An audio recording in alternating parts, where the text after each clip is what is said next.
So I don't know if all of you know that when I turn my head slightly to the left, you see my profile. And then when I don't see you anymore and I just look at a piece of plastic, then you see me perfectly well. So I'm not responsible for that. Nobody is responsible. It's just machinery and technology. So I'm very happy. So I wish I could look at you while I'm saying I'm very happy to see all of you here, right? And, you know, I don't come very often. We share it. It's very nice to come from time to time. And certainly I'm very happy. I have a very sentimental connection with the place, I find. And, you know, so today, it's a Monday, yes, and it's a Theravada class, yes. And so are we all prepared? You haven't read too many books on other tradition that makes you completely confused, please. I do. I'm interested in all traditions too, you know, but my practice is Amaravati and the Sangha there. And so hopefully I can help you to understand a little more deeply, you know, what this path is about.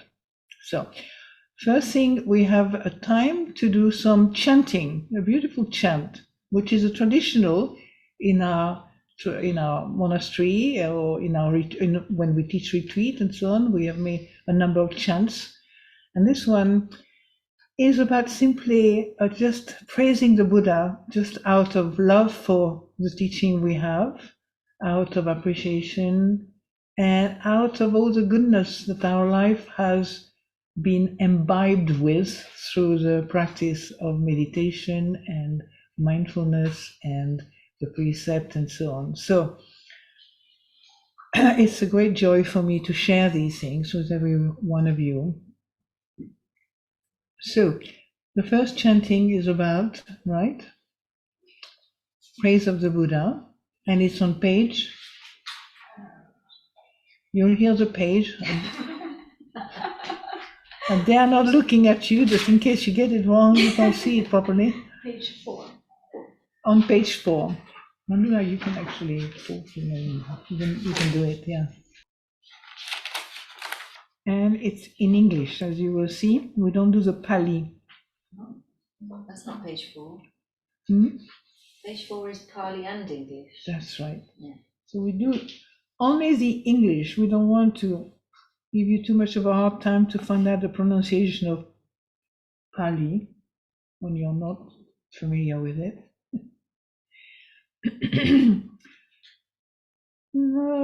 We can say homage to the Buddha.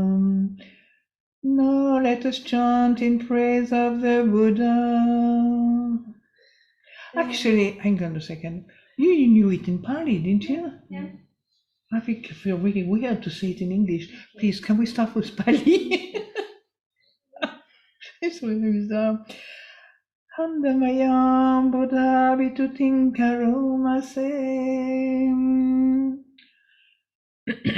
Yosu Tathagato Haraham Samma Sambuddho Vijacharana Sampano Sugyato Lokavidu Anuttaro Purisadhamma Saratisa Deva Manusana Buddho Bhagavati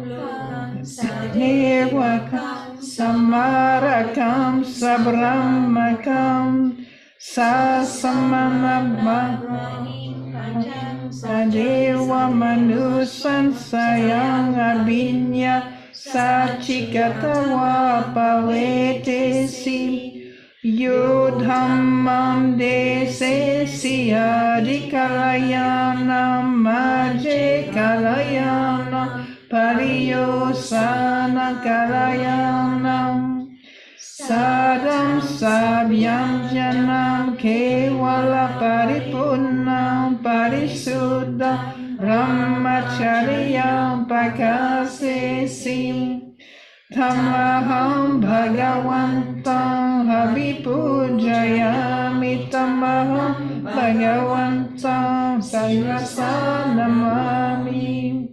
We bow.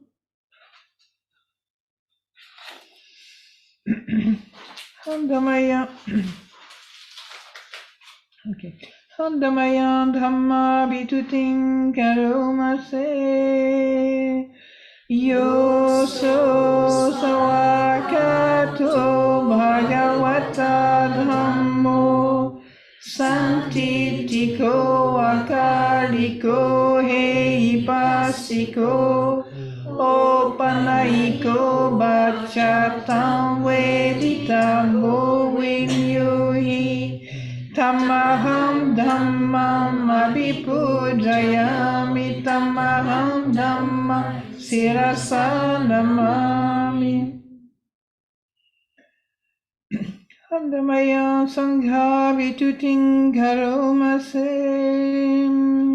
Yoso supatipanno bhagavato sawaka sangho ujupatipanno bhagavato sawaka sangho Nyayapatipanno bhagavato sawaka sangho Samichipatipanno bhagavato sawaka sangho Yavidam chatari pulisayukani Tapulisa pugala Hesa bhagavato sawaka sangho Ahuneyo pahuneyo dakineyo anjali karaniyo anuttaram punya ketam lokasa tamaham samabhipujayami tamaham sangham sirasa namami. Page 41. So is everybody on board with all of us? I can't see you, so okay.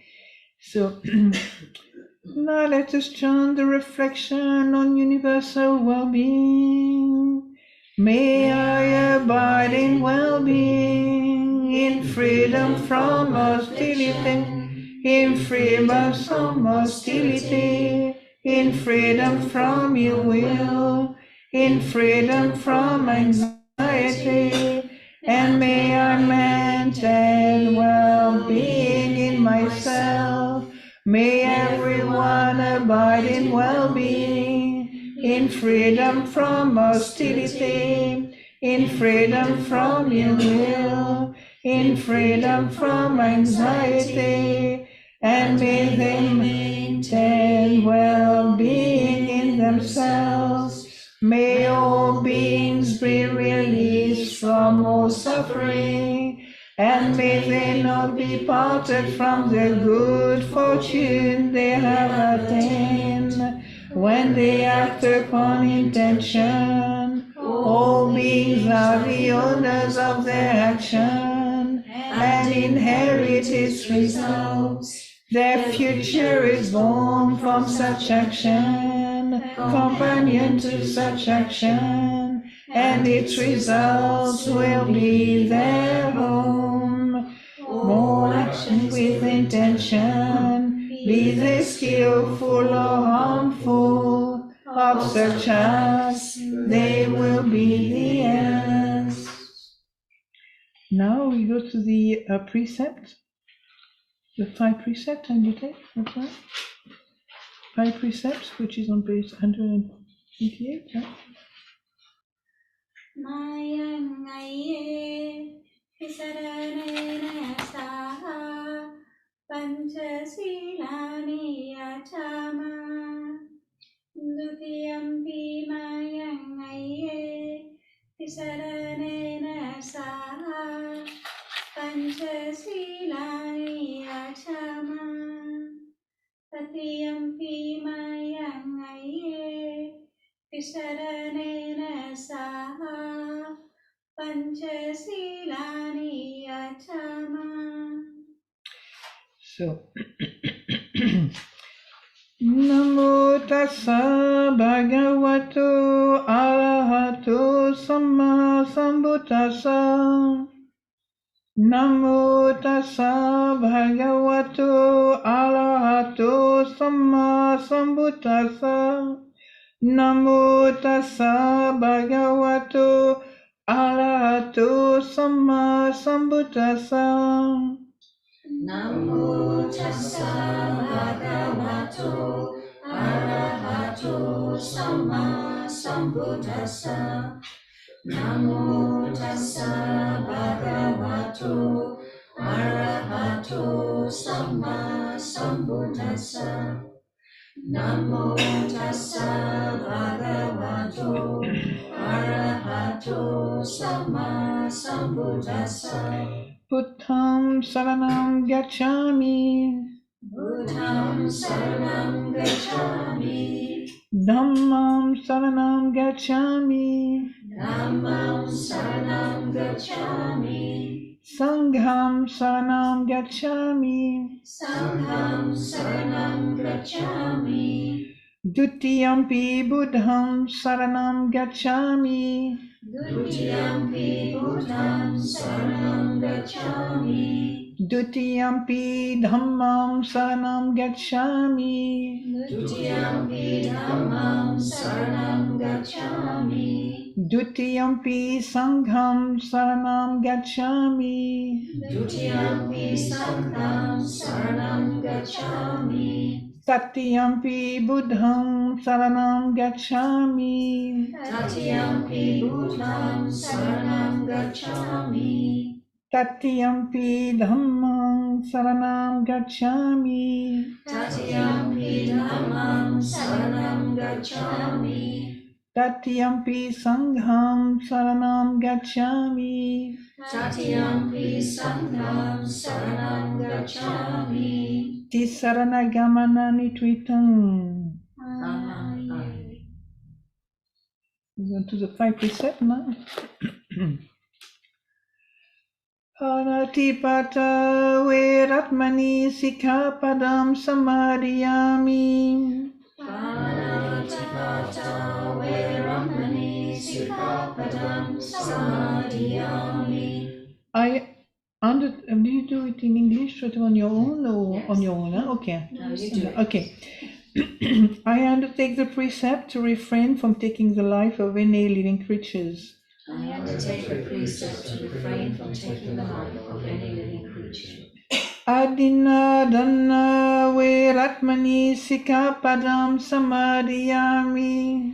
Adina dana veramani sikkhapadam samadhiyami. I undertake the precept to refrain from taking the life that which is not given. I undertake the precept to refrain from taking that which is not given. Apology for me. Kame sumichachara veratmani sikkhapadam samadhiyami. Kame sumichachara veramani sikkhapadam samadhiyami. I undertake the precept to refrain from sexual misconduct. I undertake the precept to refrain from sexual misconduct. Musawada veratmani sikkhapadam samadhiyami. Musawada veramani sikkhapadam samadhiyami. I undertake the precept to refrain from lying. I undertake the precept to refrain from lying. Sura meraya majapamadatana veratmani sikkhapadam samadhiyami. Sura mereya majapamadatana veramani sikkhapadam samadhiyami. I undertake. Take the precept to refrain from consuming intoxicating drinks and drugs which leads to carelessness. I undertake the precept to refrain from consuming intoxicating drink and drugs which lead to carelessness. Imani pancha sikkhapadani silena sugatinyanti silena boga sampadam Silena nibutinyanti tasama silan visotaye. Sadhu, sadhu, sadhu.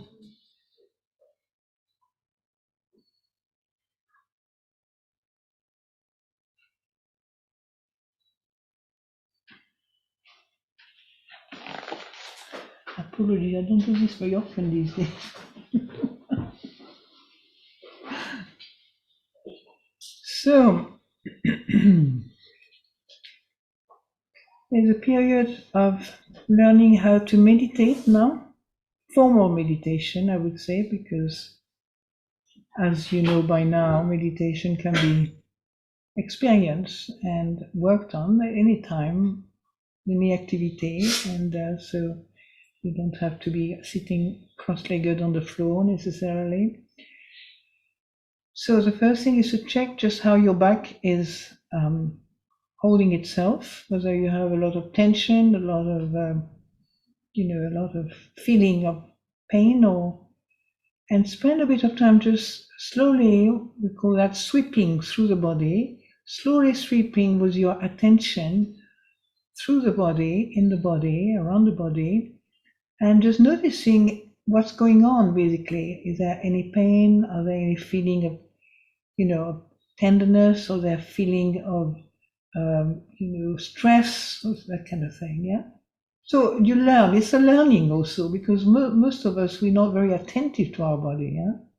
So just to learn to pay attention, yeah? And just begin from the top of the head down to your feet, slowly, slowly. There's no rush, nothing to do, nowhere to go. Simply resting quietly. You can tell yourself there's nothing to do right now. I'm not going anywhere. Even though your mind may be planning the next 3 years,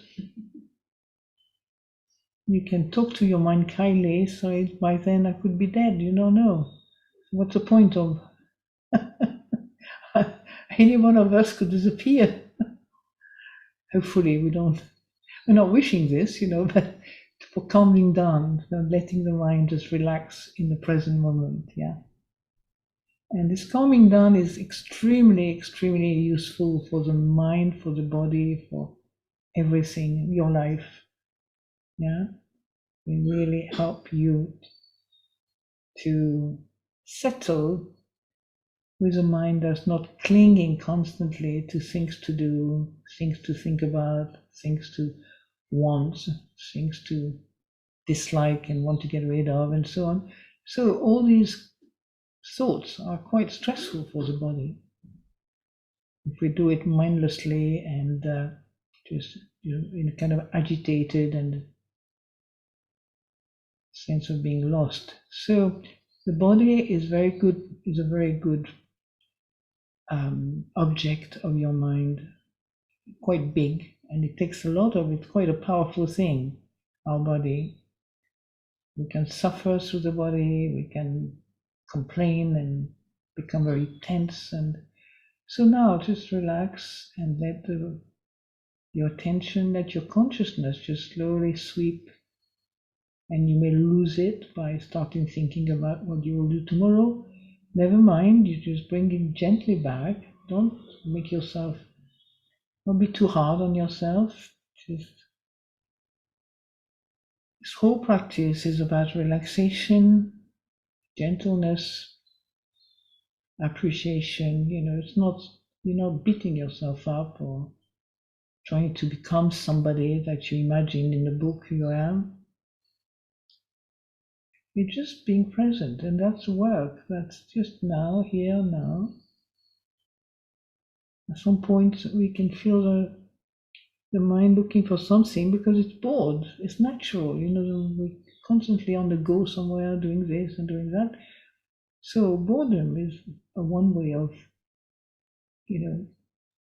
being blind to what is needed. Boredom can make you feel you've got to do something. There's nothing to do right now.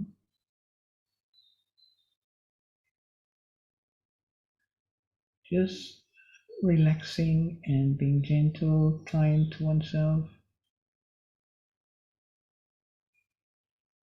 allowing each part of your body to be received with a peaceful mind, with accepting what's happening.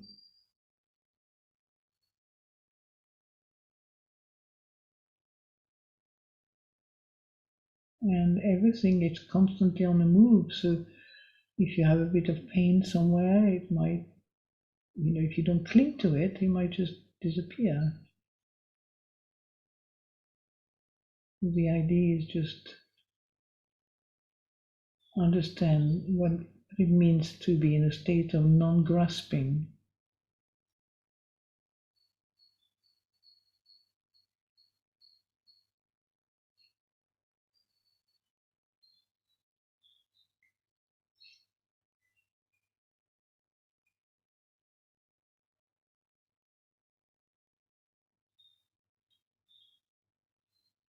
Even though many things may be going on in your mind, you just gently return to the body and continue your observation of the sensations, physical sensation, gently.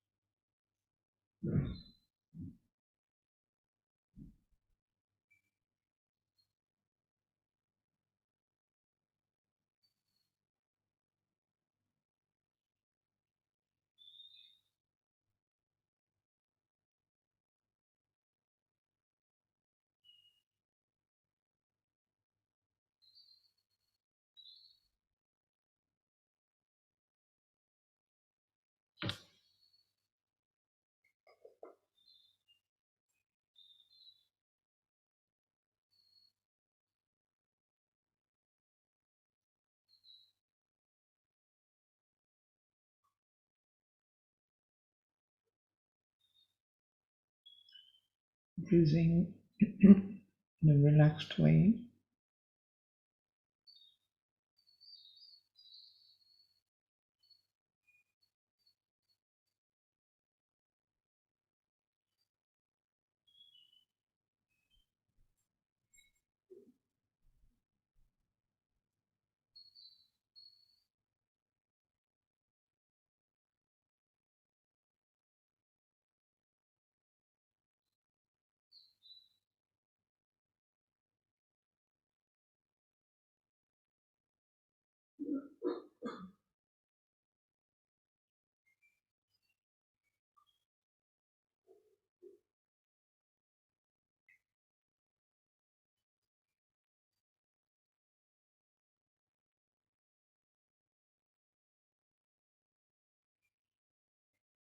Once you feel that you have kind of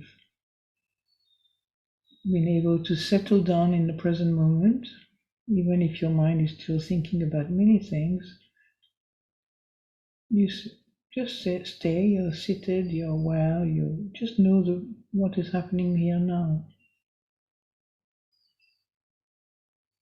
And you can begin to observe, begin to know what the Buddha called anicca, or change.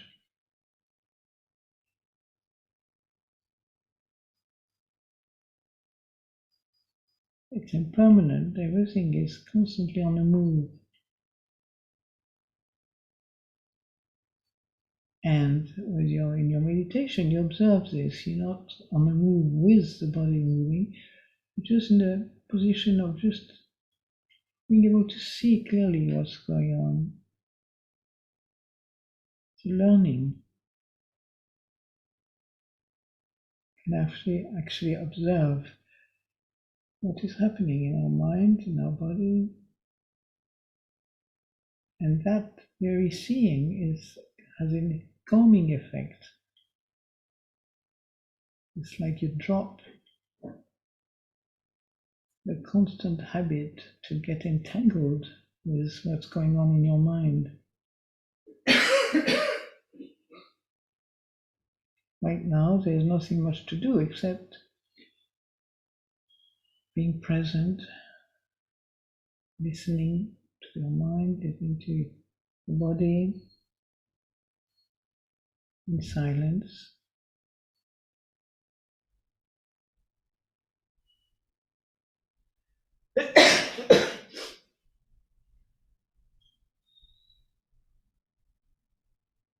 It's getting to know oneself, isn't it? Just to see how we are able to witness what's going on without feeling that we should change our posture, we should change this, we should do something else. We begin to notice how the mind has a lot of means to move, to keep on being active and entangled and stressed and unhappy, etc. Now you just observe that, not getting caught up with what you experience right now. Just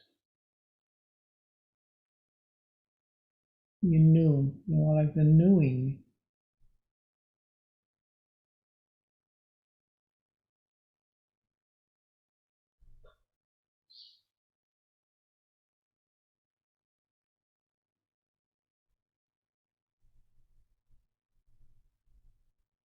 That which knows.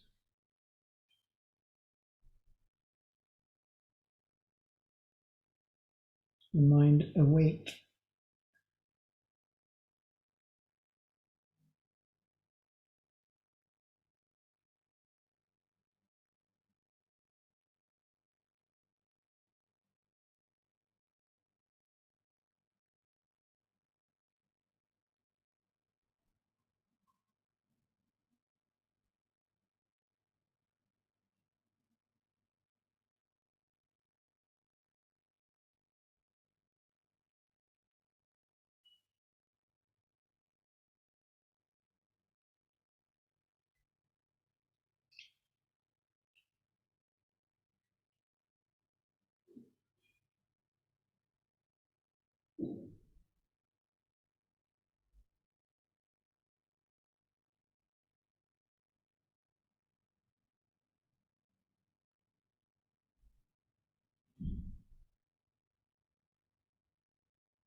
You can notice the moment when you see yourself wanting to get rid of something you don't like, something that you are averse to, and you can begin to see the aversion between the desire to get rid of something and the feeling behind that is just being averse or not wanting, not accepting. That's more important. Sometimes we get stuck on an object without noticing that what is creating this situation is really our inability to be at peace with these things. And that's what meditation is teaching you, little by little. Discover that even something unpleasant, even very unpleasant, has an end. It's not. It doesn't mean that it doesn't exist or it's not happening. And I'm not saying this, but it has an end when the mind is in that place of consciousness, awareness, mindfulness. Things just come down and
now you can gently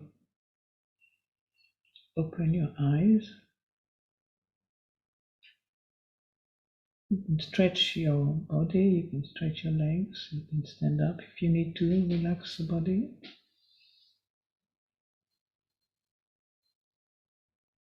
And you can end the meditation.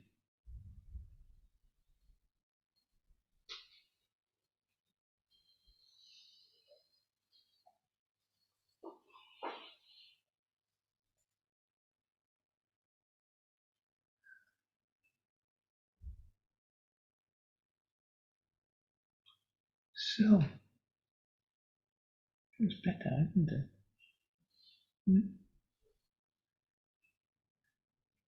So meditation is not necessarily a panacea for everything.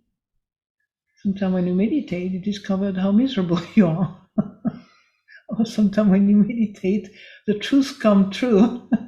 And you feel, oh, maybe I feel really something is not right with me. Maybe my health is, health-wise, or just being unhappy about something, wanting more than what you have, not wanting what you got.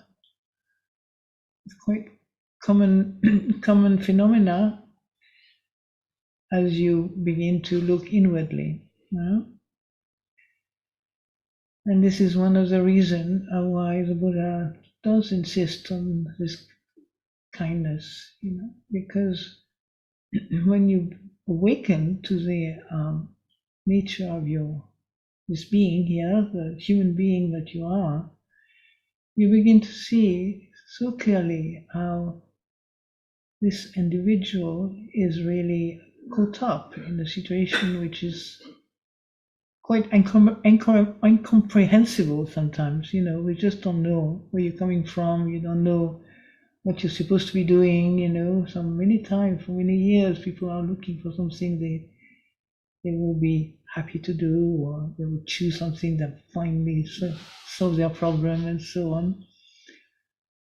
And so we're quite vulnerable in many ways, quite vulnerable. So this teaching of the Buddha is an extraordinary discovery, I think, for all of us when we begin to look at things that are so simple, we ignore them most of our life. I mean, I was saying in one of the articles I was writing, I mean, which was a talk really, how much we can actually, see anicca or impermanence for a very long time, but we never use it. We never see it for what it is. The same thing with the first noble truth, pain. Pain becomes trouble. Pain becomes an obstacle, a major obstacle for me. Pain at all levels. It's not just physical pain or mental pain or emotional pain. It's just a sense of discomfort and not wanting what you have, I mean, the pain itself is one thing. Not wanting the pain, that's what really double it, triple it, or even just sort of push it down underneath, below, in our belly again. And we want to forget about this pain. We don't know what it is. So, when the Buddhist teaching comes our way, we feel a sense, just even reading it, we feel a sense of being freed somehow. There's something about the teaching that makes so much sense, that makes so obvious. But for a long, long time, it doesn't make any sense, or it's obvious. We never saw it. We never noticed that there was anicca. We never noticed that there was the end of this. We never noticed that, this mind and body wasn't what I am. I mean, it's a big statement to say that I'm not this body, I'm not this mind. That's not what the Buddha talks about, actually. He's simply the Buddhist teaching is asking you to check what he's talking about. So it really requests your presence there. You need to be present with what's happening. You need to really, be interested. There's a word for that. It's chanda, it's called. It's part of the 4 aspects. Of kind of practice. And chanda means actually zest, interest, even desire. It's sometimes translated as. So it's not that desire is not permissible. It's simply the Buddha talks about it and point out to us that it's not like because you become a Buddhist, there's nothing to do and you just got depressed more and more and basically there's nowhere to go, nothing to do. What's the point of being a Buddhist really? I just have to kind of put my grave in front of me and die. Some people is so depressing.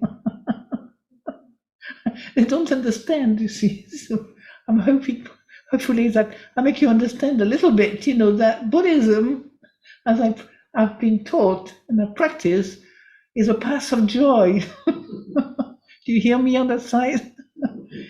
What I mean by this is that we have the ability then to discover the source of our difficulty, the source of making our life miserable. Isn't it so wonderful? But it takes a little bit of something to actually be interested in the dukkha, for example, the first noble truth that Buddha talks about. And it doesn't seem like that's the kind of thing that's going to sort out my problem. Say dukkha, this beginning of freedom, right? So it's more like a new vision on yourself, a new view, a new vision, a new appreciation of this life that is not happy or not content or not, anybody. I mean, how many people cry and how many people get depressed and desperate, because they haven't found a source of what freed them. So when you kind of think about your practice, there's a tendency to imagine there's something outside me. If I do this and all that for a little while, then I'll be better. But really, what's one thing you need to discover really quickly is actually what makes you really better is letting go. It's like stop being so absolutely obsessed and abusive towards your poor body and mind that you're struggling to find out what they are here for. Then we get old young, middle-aged, old, and then very old, and so on, So it's quite a trip where we are on, isn't it? To ask my psychiatrist in front here. Both of them. It must be fun to compare. But what I mean, it's not something that happens overnight, right? It's a long work of love and patience, a long work of love and patience. And suddenly, one day, you feel something has dropped in you. That which brought a lot of tension in you dropped away. Or that which kept reminding you of the horrible things dropped away. That which blocked you in certain aspect of your life drops away. Do you understand? And that's when you begin to see it's a slow, dedicated work. And you love it because you see the hard kind of dedication you have towards this path, which is a path of liberation. You liberate your mind from suffering. You liberate your mind from, it's like you don't become a Buddha overnight, and you want, it's quite a bit of work, I imagine. I have no idea, but one thing which I know is that, once you have practiced yourself for a while, you may not have a teacher, you may not have, somebody to guide you or something. But again and again, we are reminded that this is something we can do ourselves. It's not such a big thing. It's not an impossible thing. Just being silent from time to time through the day. Don't go into all the Abhidhamma, to go find out whether you got it right or wrong. You can do the Abhidhamma. I mean, I did a course on the Abhidhamma. I did a whole course. It's not particularly, but I won't tell you what the teacher told me at the end because you'll laugh too much, One day, just my close friend, I'll tell them. Well, nobody knows exactly certain things about the Abhidhamma, I mean, it's supposed to be the teaching to the mother of the Buddha and that kind of thing. And it's a very interesting teaching on the intellectual level, you have a lot of things to think about. And to get to know little details of yourself, it's really interesting. But you just have to spend a little bit of time just not getting so excited about what you're going to become when you are Buddha, right? You can just, some people get depressed, but some people get more excited, right? But just to be humble in a way, to have this humility of looking at what the Buddha is asking us to look at. He's asking us to look at, you have all the names for it, the dukkha, the cause of dukkha, the end of dukkha, and the path helping us to continue the end of dukkha, right? It's pretty simple. And it's fun. I mean, Ajahn Sumedho very often used to say, people think of dukkha, the Four Noble Truths, as a kind of beginner's mind. Actually, it's a whole trajectory of the Buddha for the people he taught, the whole way of beginning to see clearly that what you are, what you think you are, what you perceive, what you imagine yourself to be is not real, Now, this sounds a bit big for the first time in the in a Theravada class. But, it's more like, I'm just kind of trying to remind you that the path itself is much simpler than you think, because you don't have to get it right. Do you understand? There's nothing needs to get it right. There's nothing that needs to be changed. Do you understand?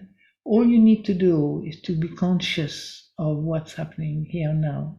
The present moment is when you stop struggling. You will see the struggle, right? Clearly. But that's when, okay, there's nothing to cling to anymore, you know. And you will see clearly, if you cling, you will see that clearly, because only one little moment at a time. You're not, kind of flying off to the next 10 years when you'll be really totally enlightened and you'll finally be able to be at peace. Now you can be at peace. Now you can be at peace with anything and everything. Buddha doesn't ask us to become somebody. And the last thing he talks about, isn't it? Becoming is really, it's simple. Becoming is dukkha. Wanting to become, and then you succeed to what you become, and then your friend is becoming a better becoming than you are, and then and then it passes away because it changes. It suddenly has finished its lifespan, and suddenly it's gone. Everything you felt was wonderful, becoming, and so on, gone. Fortunately, I'm a nun. Somebody said they were translated an article, a teaching on me. They were, sending me the copy to check it out. I mean, we had a second reading of there. Send me the magazine, and my article wasn't there. I could have been really upset, Fortunately, I wasn't. I was quite well trained by Ajahn Sumedho. I know life is like that. Life is like that. If my ego has been really involved with that, I probably would have shoot them. Well, with words. Before I became a senior. Before I became a nun, I would have been really unhappy. But these things happen. Unfortunately, I have some advantage. I don't have to, earn a living on this. It's kind of disappeared. And they're, quite keen on it. They were keen, but I don't know what happened. So it's a good training. It's like you don't have to count on anything, really. And that's the best life. When you don't count on anything. Because life does it for you. You don't need to do it for her. You understand? Life. Bigger than me. I have always trusted life as my guide. Now the Buddha doesn't talk about this in that way, but what he's saying is like, get out. If you get out of the way, you might find your mind is bigger than you think, and has more capacity to bring you happiness and clarity and goodness and so on, which is my experience. I found that all the time, If I listen to my mind, it's a disaster. It's back into the past, 20 years ago, or maybe how many lifetimes, I don't know. Maybe it's a long, long time ago, and it's not really connected with what's happening now. It's not really connected with reality. It's connected with my story, long, long time ago. It's completely inadapted anymore. It's not adapted. Sometimes you have to be silent. The mind has to just not know. When the mind not know, something will come new, maybe. Do you understand? When the mind is not obsessed with wanting to get what it wants. Something just magic, it's not magic. We don't want to talk about magic in Buddhism, but it's certainly, you begin to experience that life is your friend. When you are in the refuge of Buddha, Dharma, Sangha. When you take refuge in the right place, then you discover that a lot of new things appear, a lot of new changes for the better appear, but not to get discouraged is very important. So if you are discouraged, you can just be really friendly to your discouraged mind and say, I love you, mind. I know you have trouble. You want to really do something you can't do. Never mind.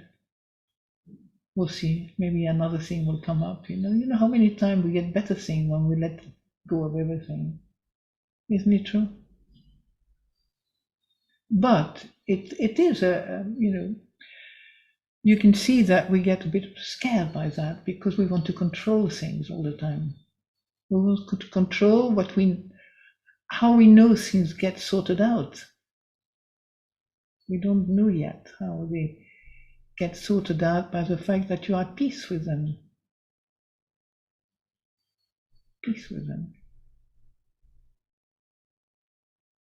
And when you are at peace, it's a funny word for maybe you're going through a terrific struggle, terrific difficulties, But when I say you are at peace with them, it doesn't mean that you're just kind of ironing it for a week until it's finished, and then you take the iron off and it jumped off again. No, it means simply you can look at yourself without judging, without thinking endlessly, without projecting, without wanting, and your mind, your consciousness has a lot of resources for you. My experience.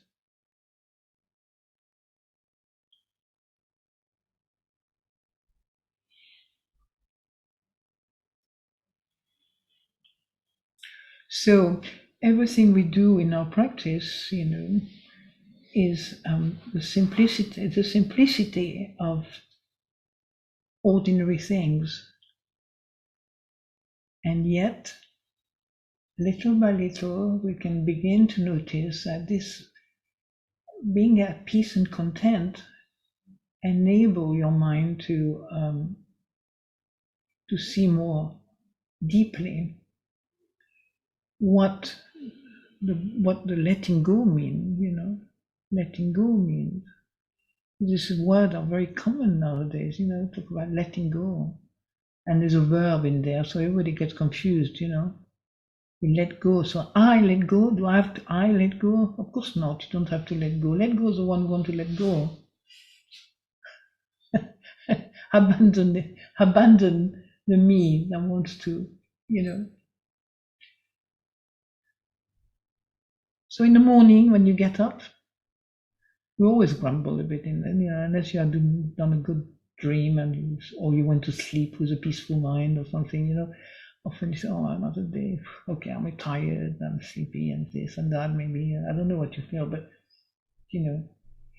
and it changes. That's the thing, within a few minutes it's gone. It's maybe a few hours for some people, but a few minutes, it's gone. Yeah. So it's not, it's not something to dwell on, to think that you're going to sink into something that nobody will ever find you again. You got deep into the hole of misery. No, fortunately, these three refuges we have, mindfulness, Buddha, the Dhamma, and the friends, the good friends, the Kalinamita we have are really our support along the way, all along the way. People, you don't have to be with people who are not on the same wavelengths as you or the same understanding of you. They have time to help, they have time to give, they have time to also help oneself, and give for oneself what is needed. So time to be quiet, time to be to look at the effect of your ethical life. It's not that you have to be just becoming a good girl and a good boy. It's just like notice what happened to you when you said something you regret and you feel remorseful about that, or what happened when you have restrained yourself to do this, and there's maybe part of us is battling because they really wanted to say something, but you are restrained. And restraint is not about pushing things down. It's a much more subtle thing than that. If you feel the desire to say something or to do something that is not skillful, but with meditation, you learn little by little to hold the feeling of this, restraint. and see that it changes, it passes away. So it's not like you push down into oppression, you just are strong enough to feel the pain of restraint, not act again on a horrible way, and then little by little things move on. Things move on. Make sense? Yeah. Got some doubt here. Make sense? Yeah.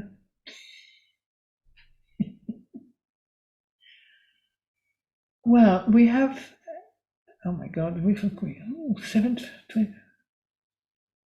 Oh, more time. 8 o'clock.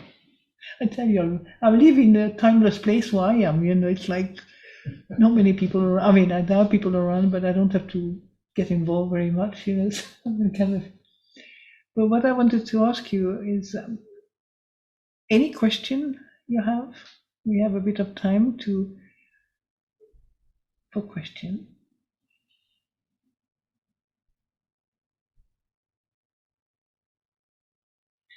Well, I just wanted to say something about letting go, which is something I've always had trouble with, the phrase. But when I experienced it a few times, it's more like something folds away. Mm-hmm. So as you said, letting go sounds you're doing something. That's right. But when something's falling away, it's just happening by itself. It doesn't need you. No. No. And that seems a much easier concept for me. But it's not just that, it's a reality. Do you understand? It's a truth. Yeah. It's not something that much this or much that, no. When you let go, it means you don't touch something. It falls away from you. Well, you'll find out yourself. I'm giving you, if I give you more words, that's not fun, is it? No. You've seen it falling away, haven't you? Yes. Yeah, so why don't you ask me? Well, I just wanted to say that it's an easier concept for me, falling away. If people, if people who are hearing it they might think, oh, that's easier. Falling away. Yeah. Yeah. For me, I can use any words, but sometimes people have, over the years, people have pointed that, that letting go. I finished my sentence. Letting go was like there's a verb, like an action, somebody doing something, But actually, for me, it was quite clear, actually. Letting go is not doing anything. It's just you are meditating on what's happening, which means you're calming the mind. You let the mind observe what's being seen. And by this, you have a knowledge that comes up. You use the word understanding, you can use the word, coming to terms with, or you can mean to, which color it is or so. But coming to, letting go would be more like suddenly peace. It's a piece of Nirodha, you see. Nirodha. You know the piece of Nirodha? It's the third noble truth, right? You have dukkha, cause of dukkha, end of dukkha, and the path.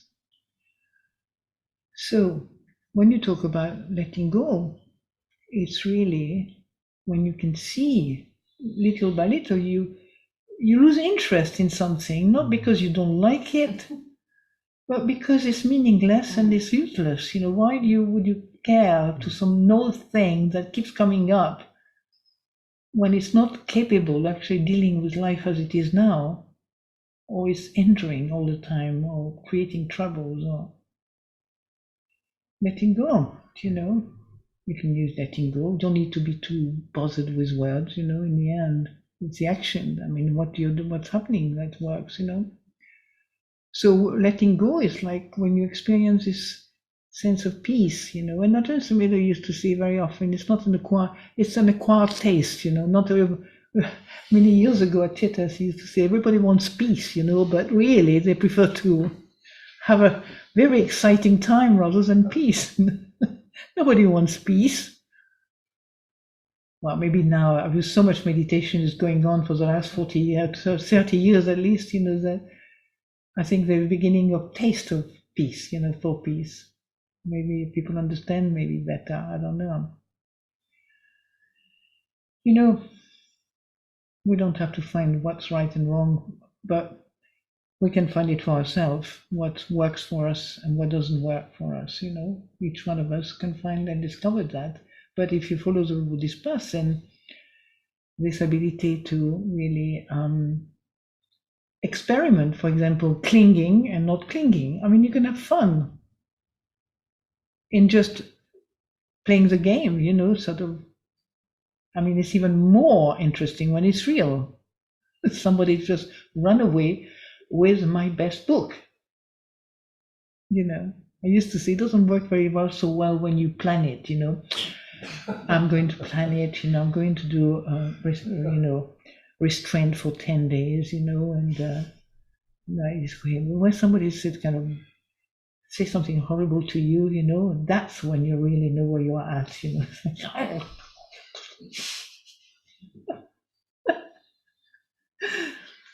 That's when you're tested, truly. When I prepare myself, it's kind of more, the game is easier, it's like you can prepare yourself. It's good, it's better than nothing, than just kind of continuing to do something that is not useful for you, not helpful. So is that enough for letting go? Yeah? Thank you. Yeah, okay. Do you have another question?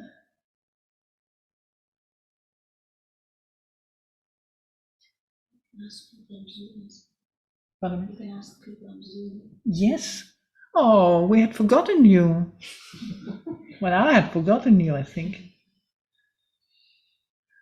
I have to look at the plastic thing in front of me. I don't know if I can cope for another talking to a piece of plastic.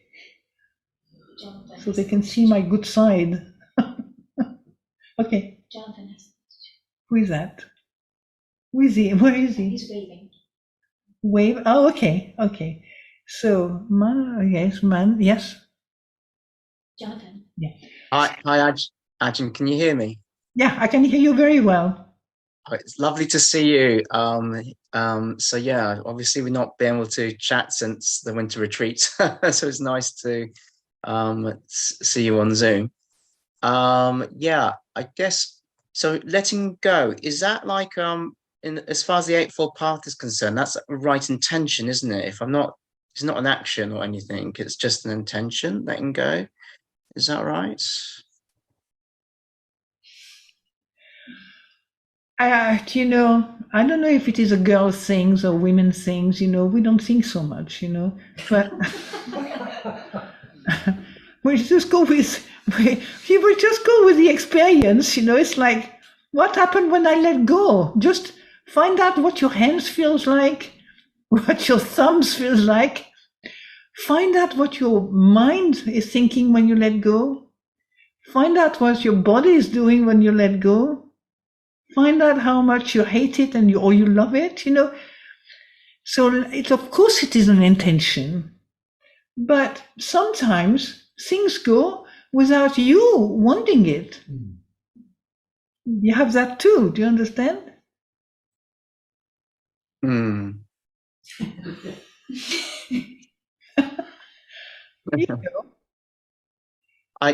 I had to let go of something quite major today. I was supposed to attend a conference. Lots of really amazing people were there. My friends were there, and I just wasn't well enough. Both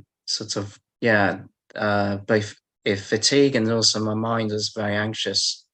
So it feels really good to be in this place now with you, Ajahn, and feel much more at peace with things. But what do you think? Yeah, carry on. What do I mean, that will happen again. There'll be more events that I won't be able to go to because of whatever reason. And I tell you, I was very, very anxious and upset and up with myself this morning. So is there a more skillful way of when that situation presents itself, you know, of dealing with that really.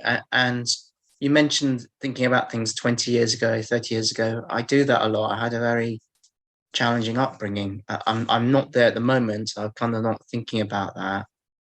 But it's almost like two things in the moment of being unwell, and the second thing is maybe old stories. Some people call it complex trauma, complex PTSD, dealing with those, the past and the present, I guess, Ajahn. Yeah.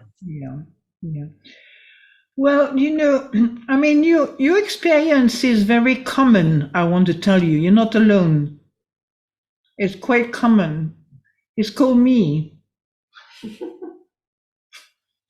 Right. You know? So wherever me is in the way, me is not a problem, by the way. There's no problem with me. I've already mentioned that so many times. You get a bit, not tired, but you know that it's, you know, in a way, that's really the culprit. If, let's say, if you were not frightened to be a total failure there, would you mind? If I was not frightened to be a total failure, would I mind? The logic, intellectually, I say no, but my heart says like that. That's right. So we have a lot of pride, you know, in ourselves, and we have a lot of expectation of ourselves. You know, that's what makes us so stressed. And you know, it's what you just described to me is a very normal thing. There's nothing wrong. You know, the fear of not being as good as all these great people you were with, the fear of saying something stupid, you know. I mean, the mind can create anything, you know, to make you miserable. It's an expert. And the best expert in all that is atta, is a me, the self. The self is not a problem. I say to, I don't know if people understand if I say that, but, you know, when people complain about their self, you know, the I, etc., you know, when I say that your I is, you know, maybe threatened or something, you know, it's more like, you know, the sense of I is a part of yourself, which is a very old world. Do you understand? It doesn't know how to function in now because it is not, it has, I mean, it can function for a lot of things, but what I mean, all the stories, all the problems that we have with a sense of self, it's just that it's not adapted properly to what we live. It's constantly going backward to find out what to do forward. You understand? You're not really with reality of now. If you were with the reality of now, maybe you will discover that you really don't mind feeling a bit unhappy and miserable. It's okay. It's okay. It's not the end of the world. But what we all need to do, what everybody needs to do, is to be really kind to oneself. And if you want to be as good as those people surrounding you, then go for it, you know, just try to be a good whatever they were, you know. Yeah. These feelings are completely ordinary. Okay. Completely ordinary. You have millions of people like you who go to conference and feel inadequate. Well, Ajahn, I couldn't go to the conference because I wasn't feeling so well today.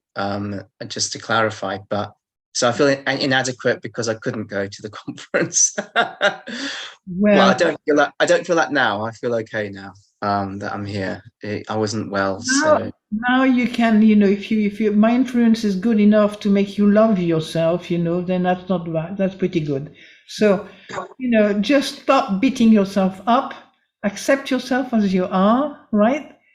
And really, don't stress your system more than necessary, because when you think the way you think or you speak the way you think, you are really, you know, how can I say, you are putting a lot of pressure on your, inner organs, the heart, the liver, the body, your stomach. You start drinking, you start doing that. Your mind gets lost. Do you understand?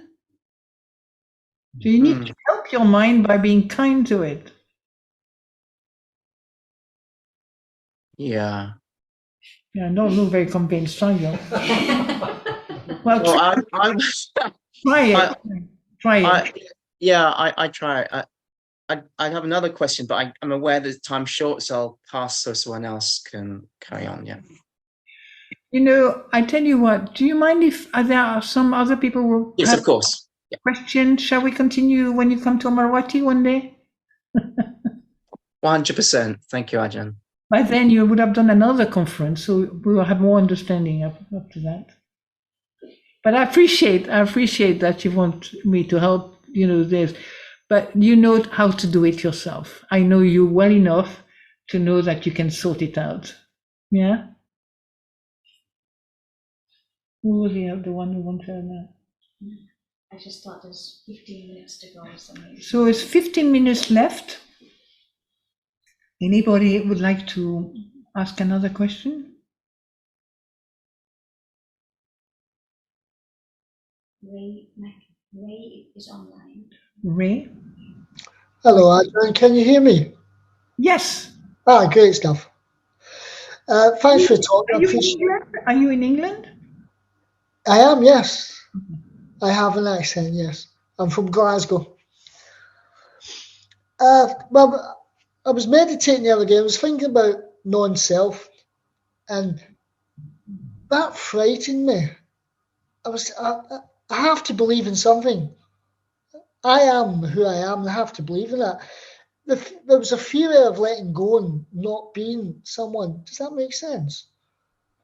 Yeah, no, I understand. If you think about it, it's impossible really, because you're thinking about something that you can't think about very much, except wrongly.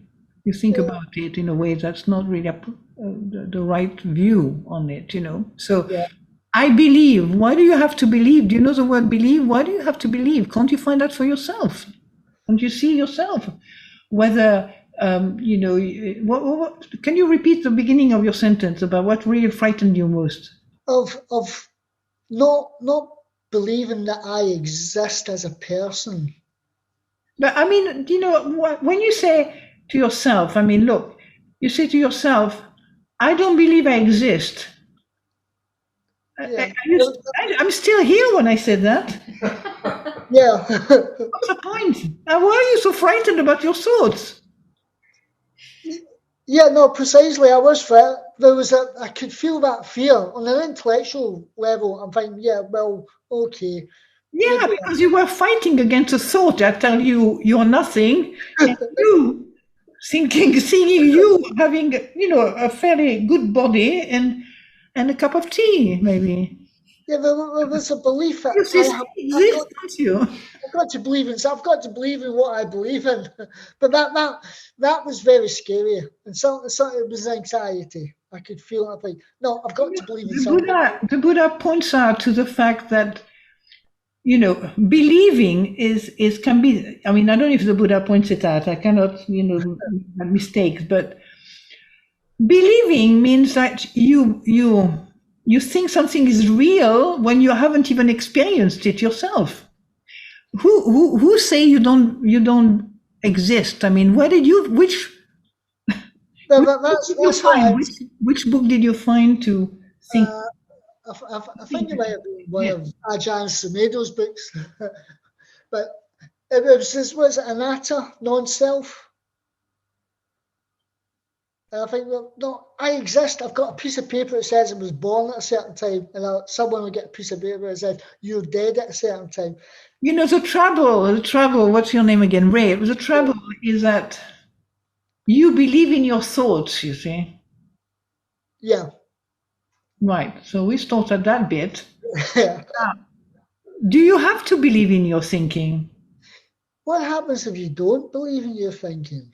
What happens if you stop thinking for a minute? If you don't believe in your thoughts, what happens? Yeah. If you stop thinking and believing your thoughts? Well, in my case, it was a kind of anxiety. I still see you. Yeah. Having to, how do I I won't say let go, but how do I approach that anxiety and fear of believing in what I think? Does that make sense? There was a great holding on to it. No, this is me. I've got to believe in something. Well, but I mean, I understand. And if this is if this is the way you want to think, you're free to think like that. You don't have to think like everybody else or anybody else. Yeah. I just found it strange that there was that anxiety of saying, well, but if you had a solution or not, yeah, never know what the anxiety will come anyway. Anxiety is part of the mind, and the mind will create anxiety till the end of time. yeah, Once you sorted out the fact that you're frightened about disappearing and dying and so on, and anything, you'll find out something else. You'll find something else. It's anxiety that's fueling your mind. yeah, that makes sense. Ah, Thank you. anxiety. And anxiety, all of us suffer anxiety at some point in our life, So what do you do? Do you know how to deal with it? Well, I think that's my question, is that how do I deal with that? Oh. I found myself saying, I don't want to know about that. Well, I can tell you how to deal with it. Do you want to know? Please, yes, please do. What does your anxiety feel like? Yeah, no, it felt like a kind of breathlessness. Like what? Like breathlessness, a constriction. There was a physical feeling there, yes.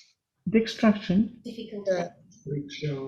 Obstruction. Yeah. Constriction, yeah. So, yeah, anybody who is feeling anxiety doesn't feel great. And usually it's a bit of a constriction. Yeah.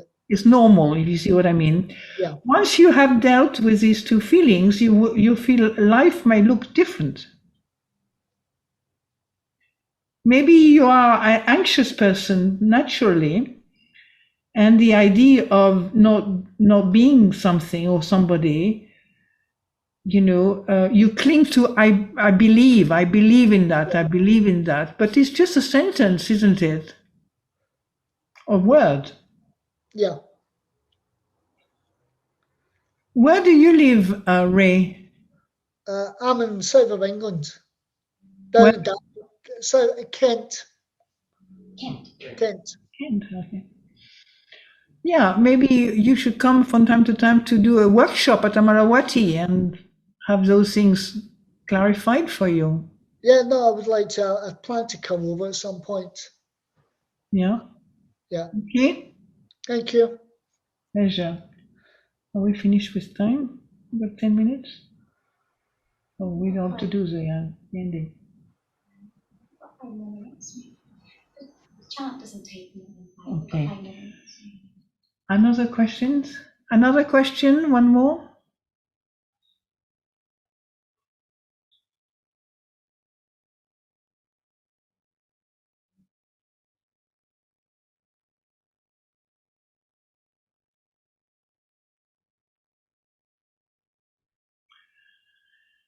Since, as I don't see question coming, we can finish with the chanting. Yeah? Paying homage to the Buddha. I will not turn around because I'm only on the cushion now. On the seat.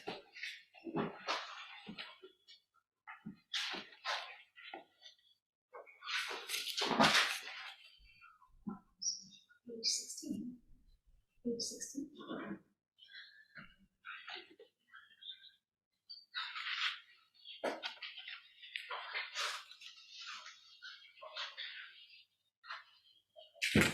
Yeah, you can do the closing homage. Yeah? Okay.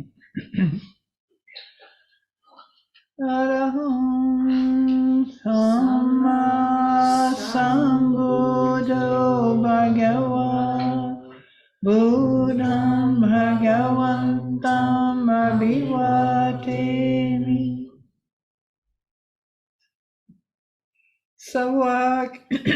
Savakato Bhagavata Dhammo Dhammam Namasami.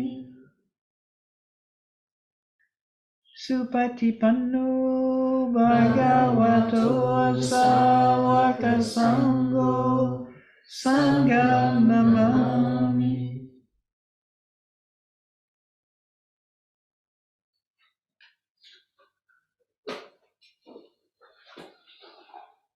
So, say goodbye.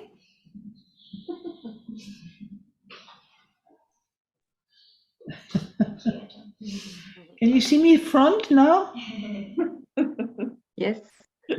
Clearly. Yes, Ajahn, looking lovely. Thank you. Peaceful because you've let go.